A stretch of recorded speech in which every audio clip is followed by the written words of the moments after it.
Welcome to the HostAfrica WordPress tutorial series, your step-by-step guide to managing hosting and building your website with confidence. In this video, we'll walk you through how to install WordPress on your HostAfrica hosting package. Step 1. Log into your HostAfrica client area using your registered email and password.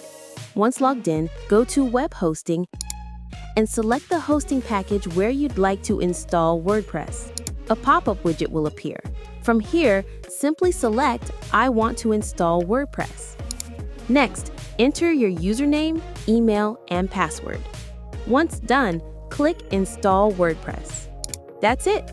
WordPress will now install on your hosting package. Once installed, return to your client area dashboard. Scroll down to WordPress Management. Then click Login. This takes you directly into your new WordPress site, where you can start customizing right away.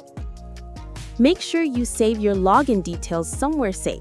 You can edit your installation settings anytime in WordPress Manager. In case you accidentally close the pop-up widget, no worries. Just use the WordPress Management tool in your client area dashboard to access or install WordPress. And just like that, your WordPress site is live and ready to go. Thank you for watching. Don't forget to like, subscribe, and stay tuned for more.